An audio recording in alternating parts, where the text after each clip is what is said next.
Good afternoon, everyone. I'm Jean Shaheen. I am co-leading this delegation with my colleague, Senator Jim Risch. I'm from New Hampshire. He's from Idaho. If you heard my line last night, you know that we are the states in the U.S. that have the shortest borders with Canada. All the more reason we are happy to be here. And we have a very strong bipartisan delegation, as I'm sure you've heard if you had a chance to listen in to any of the plenary sessions that people have participated in. We represent virtually every region of the United States except the Southwest. So we have folks here from the Northeast, Mid-Atlantic, South, West, and Midwest. And we are so delighted to be back at the Halifax Security Forum in person with a chance for the first time since COVID began to see so many of our colleagues and officials from around the world. This is an opportunity for all of us who care about peace and security in the world, who care about the world order that has been in place since World War II, to exchange ideas, to talk about how we can continue to promote democracy, how we can address challenges that we're facing in the world.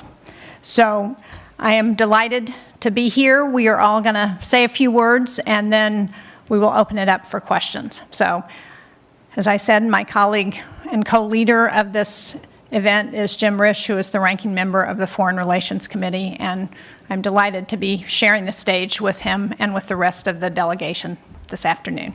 Jim. Jean, thank you very much.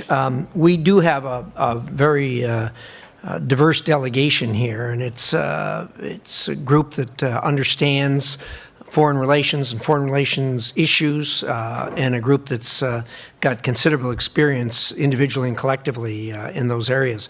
It's good to be back here in Halifax. It's a unique conference that brings together friends of the United States.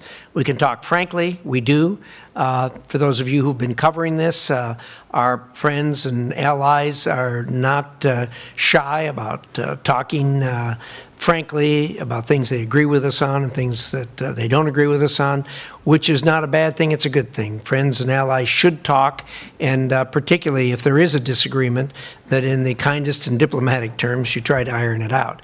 The Prime Minister of Canada was in D.C. last week, or excuse me, earlier this week on Wednesday, and had an opportunity to visit with some of us from Congress and also from the administration, and we had some very frank discussions about some particular issues. We always, when you're neighbors and when you're friends, you always have some type of issues to discuss.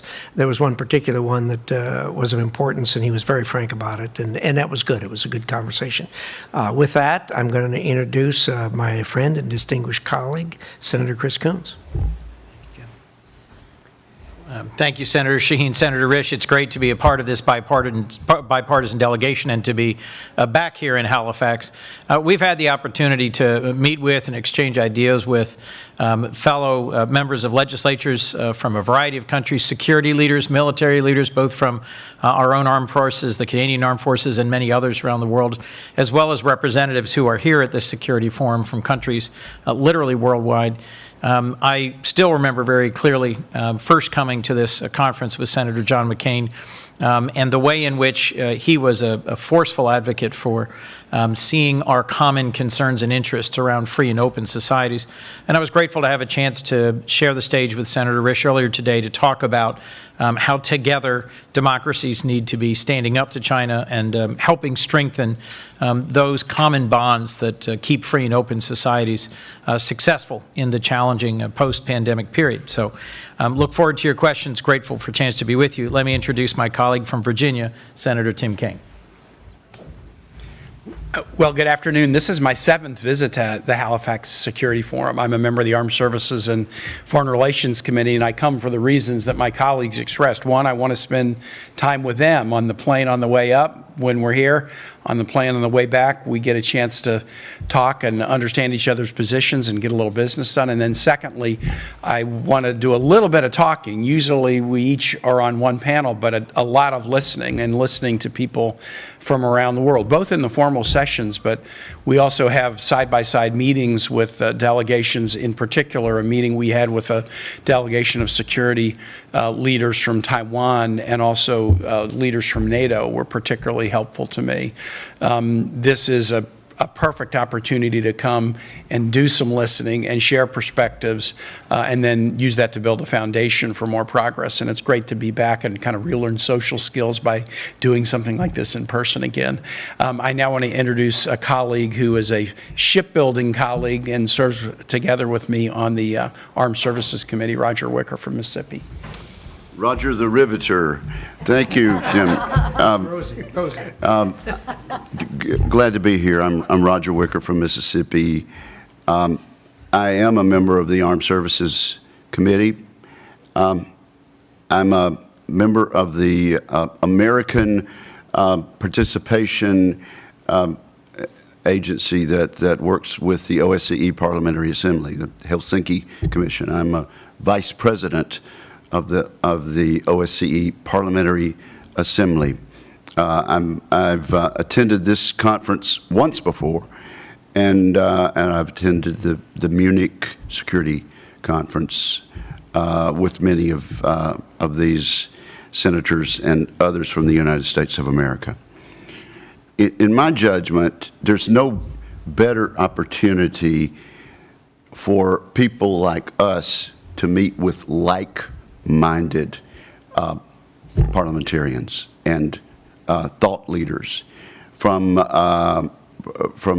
our allied countries than this Halifax Security Forum. And I very much appreciate the opportunity to be here with friends who largely see the great issues of the day from the same perspective. We've had good discussions in a very short time, a lot of great discussions about the unfortunate events in Afghanistan, about lessons learned there. There's certainly a concern about the Indo-Pacific, particularly the People's Republic of China and what designs they might have on our friends in Taiwan. We have many concerns and immediate concerns about Ukraine and what might happen there in the long term or even in the short term. And I think we had a nice discussion about global pandemics and moving on to the next phase of COVID-19. So this is continues to be very valuable to someone like me. I've learned a lot, and I think my colleagues will agree. Now, it is my pleasure to introduce Lieutenant Colonel Joni Ernst, Army National Guard of Iowa, Senator Ernst. Thank you. Thank you, Roger. And it is really wonderful to be in Halifax for the International Security Forum. This is my first trip to this security forum. I have attended many others around the globe, and I have to say this is not disappointing me at all. The collaboration and cooperation that we see amongst the democracies that have gathered here for this forum is absolutely incredible. So here we are post-pandemic and post-Afghanistan. And where should we focus now for the future? And that's what so many of the discussion sessions are centering on, is our near-peer adversaries, whether it be Russia or China. We still do have the threat of violent extremist organizations. And so that is also something that we're discussing in a number of sides as well. Senator Shaheen and I had the wonderful opportunity and honor to sit down with two incredible women from Afghanistan and talk about how we move forward in that post-Afghanistan era and what we can do to support women and girls, whether they are in other countries or still residing in Afghanistan under the brutal Taliban regime. So we have a lot of work to do. We know that, but it is great to be be with everyone here, be able to spend time with my colleagues. They are absolutely incredible. We do a lot of collaboration in the Senate across the aisle on issues that you'll find here this weekend. So again, it's great to be with you. This will not be my last forum here in Halifax, and I look forward to returning next year. Thank you. We'll start with Murray. Name and outlet, please. Oh, sorry, Robin, I didn't hear you there. Murray Brewster with CBC News. Senators, welcome and welcome back. As members of the Senate Armed Services Committee, I am most interested to hear your perspective because you've probably heard throughout your visit here about how the Canadian military and the Canadian Defence Institution has been consumed by the sexual misconduct crisis. And you have a bill that is currently being considered. And I am most interested to get your perspective, of anyone who wants to say anything on it, about what some of the obstacles are to getting it passed in your country, and perhaps more importantly, what Canada can learn from the experience that you've had. Thank you. No, thank you. This is an incredibly important topic for so many of us. And this year we really did gain momentum with the Military Justice Improvement and Increasing Prevention Act. Now, this is a very bold move that has been worked on for many years by a number of my colleagues, primarily led by Senators Chuck Grassley, my senior senator from Iowa, and Kirsten Gillibrand, Democrat of New York. And what we did, added in additional measures this year that would increase prevention, additional physical security measures, education, and so forth. But what the original bill does is separates the prosecution outside of the chain of command. It would go to a special trained prosecutor. What the Canadians have done is very, very different by moving it into the civilian sector.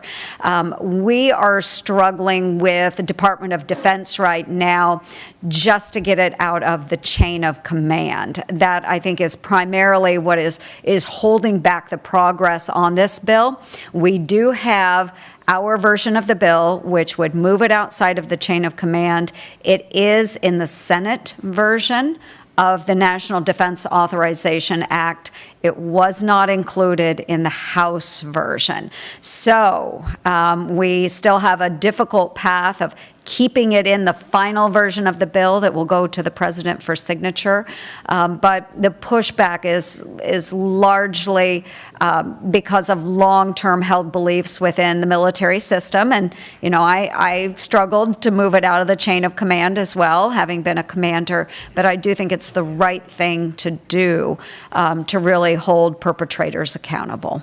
Do you mind with one follow-up and Yes. ask you what do you think of the Canadian view of moving it into the civilian system? Do you see any problems with that? Well, I can't judge based on the Canadian system. Our militaries are very different in size and scope. So I would say that what we've proposed in the United States is right for our U.S. military, and I would hope to believe that what the Canadians have proposed is right for their military as well. Reluctantly, I'm going to wade into this. This is not only a problem in the military writ large, it's a problem in our academies. I am a member of the board at the U.S. Merchant Marine Academy at Kings Point, New York. There's a problem there as there is throughout the military. Let me say that a number of us are concerned that the Department of Transportation, where the Merchant Marine Academy, that has jurisdiction over the Merchant Marine Academy, has made a mistake in its response in canceling the entire sea year or postponing the entire sea year for the cadets at the academy. This is the reason young men and women join the Merchant Marines and enroll in the Merchant Marine Academy is because one of their years is at sea and they're learning their trade, and there's no other way to do that. I can tell you, Senator Gillibrand of New York, who's been a leader with Senator Ernst, has joined with me in co-sponsoring legislation that if implemented, could be implemented in the next 3 or 4 weeks by the Transportation Department. Provide safety to the midshipmen who are on their sea year, and make this suspension of the sea year temporary, get it started again in December.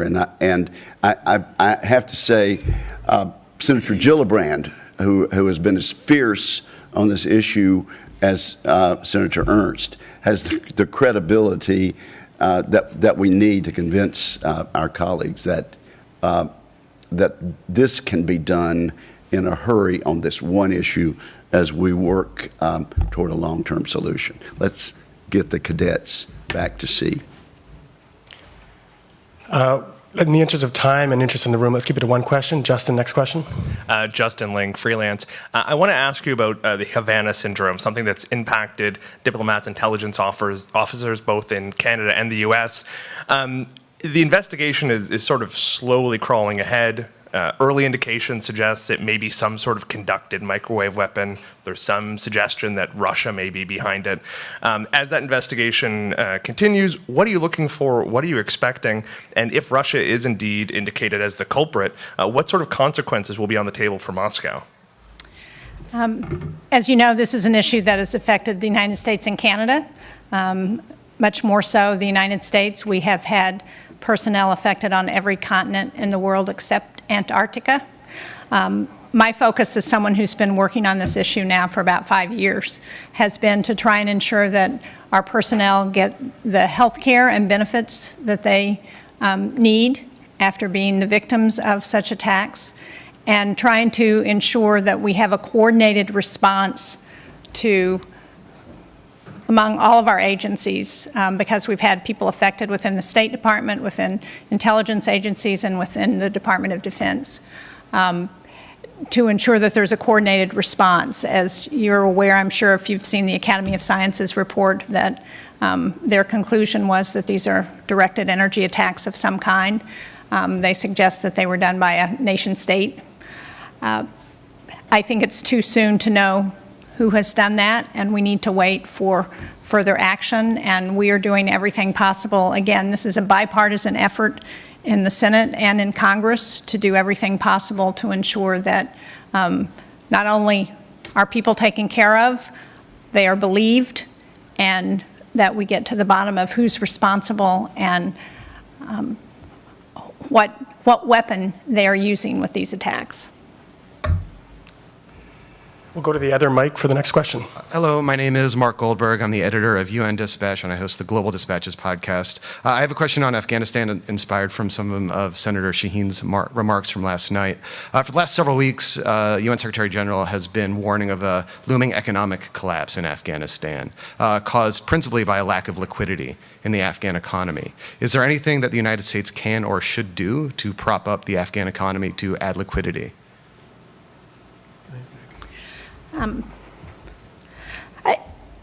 I think, as I said yesterday in that panel, that one of the critical issues that we have to address is the humanitarian situation in Afghanistan, caused to some extent by the collapse of their banking system. Now, there are ways to address payment and funding for people who need to be paid in order to address some of their critical needs.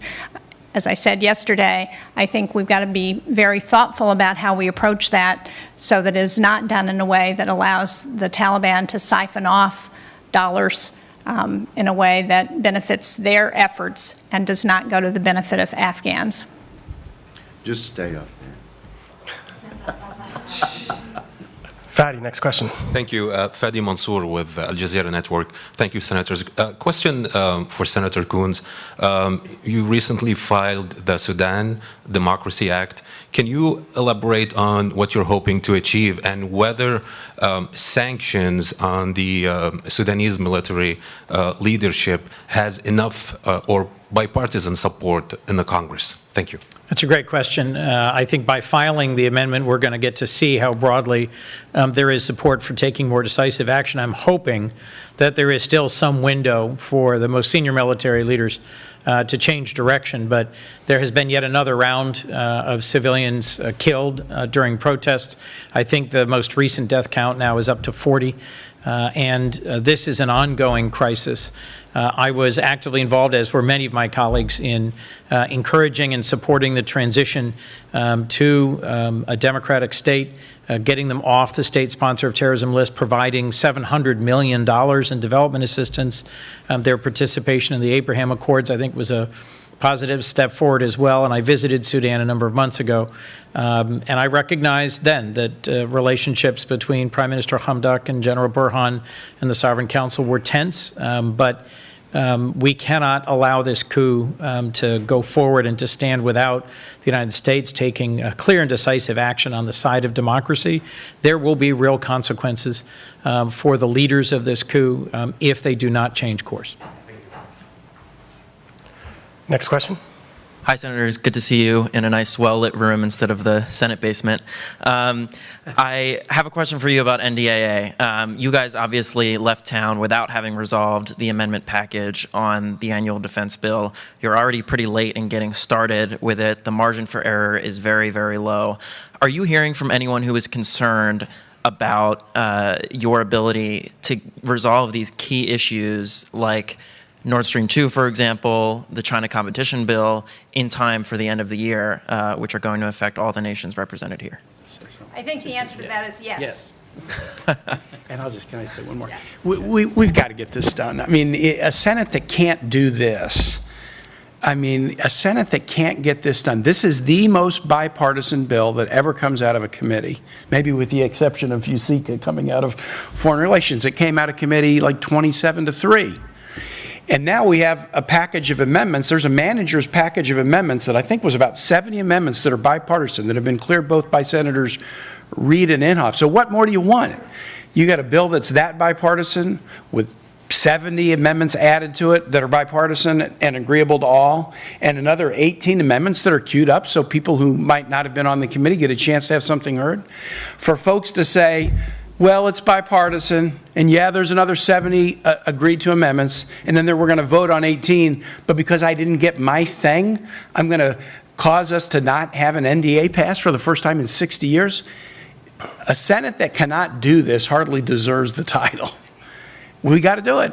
We got to do it. So I'm going to spend my time over Thanksgiving speaking to everybody that I know in the body to say, don't mess up the one thing that you can count on the Senate to do in a bipartisan way every year. Don't mess it up. And that's and I am always optimistic.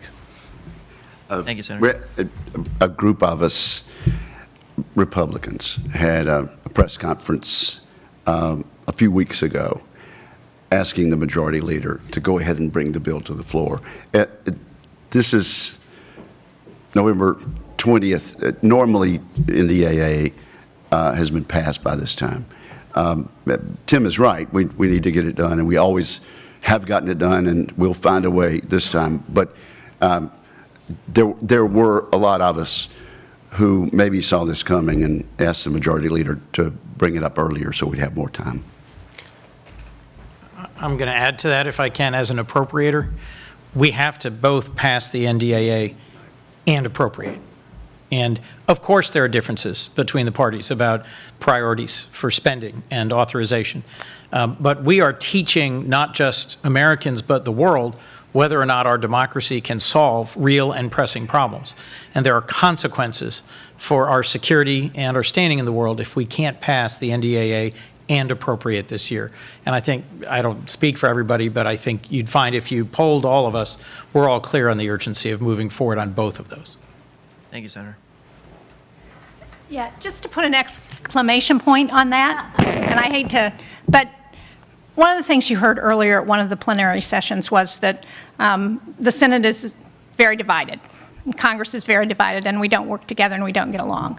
The reality is most of us work together and most of us get along. And you can see that by listening to those of us who are here. and listening to what we've had to say at the plenary. The issue is we have some outliers on both sides whose sole goal is obstruction. And we need to hold them accountable so the rest of us can get on to the business at hand for the United States. We have time for a few more. Jimmy, reminder, name and outlet. Hi, Senators. Thanks for doing this. I'm Jimmy Quinn with National Review, and I have a question about the Russian military buildup on Ukraine's border. So what kind of conversations have you had with U.S. allies this weekend, and is there bipartisan support for a lethal military assistance package to address this new threat? I suppose. Look, this is a serious matter, and I don't think it's gotten the ink that it deserves. Russia's done this at least a couple times before. Twice it's backed down. One of those times it went on into the Crimea, and we know what resulted there. So we have been discussing this with the Ukrainians who are here in this conference, and that's one of the good things about this conference is you do get to deal with issues that are immediately at hand. This is a very worrisome situation. We obviously urge our European allies to shine a light on this, just as we have. What Russia decides to do is going to be very important, I think, going forward. And we have a role to play in this, the United States. We have long time been a supporter of the Ukraine, and we are committed to continue down that road. Yes, stay with that mic, Okay, please. thanks. Patrick Tucker from Defense One. Good to see all of you. So, Senator Kaine, you met with Taiwanese defense officials during this trip. Senator Risch, we know that you meet with Taiwanese defense officials on a sort of regular basis, and we know that more Taiwanese defense delegations have been going up to the Hill to talk to all of you. Is there an interest in future defense spending bills or through other means to further assist Taiwan in developing asymmetric defense capabilities? And do you think that that could be a determining factor in helping to deter a Chinese military action towards Taiwan within the next 6 years? Thanks. Yes and yes. Yeah, yes. Deterrence, that is the goal. Deterrence is the goal. And so I know Senator Risch was talking about a bill that he has about Taiwan earlier today. Helping Taiwan have capacities to defend itself is a very important thing. And that's not just a military thing. This is, a broad range of alliances and engagement. There's no reason for war there, and smart strategies that will avoid any prospect of that is something I think 100 senators agree with those. Let me just put a point on that. One of the things we've invested a lot over the years in Taiwan and in Taiwan defense. There's a lot of us that are urging the Taiwanese to take a hard look at reforms that are needed in the way that they are defending themselves. Admittedly, it's a different country than China is. I say that understanding that China has the view to unify. We've had a long-standing policy in that regard. That we support Taiwan's right to defend itself. And we have an actual law that is very explicit in what U.S. policy is on it. That's been in place from president to president. It hasn't changed at all to today. But again, as we go forward with the defense, as we go forward with helping Taiwan, we want to urge them to take a good, hard look at reforms in the way they're doing this. And last question to you, Andy. It's Andy Blatchford, Politico. I was wondering, thanks for taking our questions, first of all, and I was wondering about Canada and how it fits into international partnerships, and whether you think it's important for countries like Canada to be a part of partnerships like AUKUS and perhaps even the Quadrilateral. And with that, there's a lot of tie-in to the Five Eyes Alliance, and I was wondering about that. Senator Rice, you mentioned earlier about the 5G issue in Canada sort of being a standalone there. Thanks. Let me take a quick run at this. Look, the AUKUS was a really, really good idea. It's unfortunate it got wrapped around the submarine issue, but that is what it is at this point. Canada has been a member of the Five Eyes and just been a tremendously close ally of the United States. It's been that way. It's going to continue to be that way. I have urged the Canadians to get resolved the Huawei issue. They're the only one of the Five Eyes that has not resolved that issue. Admittedly, they've been wound up with China over a different issue, and I think that stalled this the decision on this. But that needs to be done. We started out with a very heavy lift, trying to convince not only the Five Eyes but other allies all over the world that they shouldn't touch Huawei because of the national security issues and the intelligence issues that are involved with that. Some did, some didn't, but even those that originally did, such as Great Britain, have now reversed direction. So we hope Canada will join us and join us very quickly on that. As we continue to build these institutions in the Indo-China area, obviously the Quad is one of them, now AUKUS is another. All like-minded people ought to be joined together in enterprises in the Indo-Pacific to push back on what is obviously a very, very aggressive China. Let me just briefly add, at this conference from Australia to Lithuania, we've heard about how other nations have faced really very aggressive responses from China when they either question 5G and Huawei or otherwise engage in pushing back.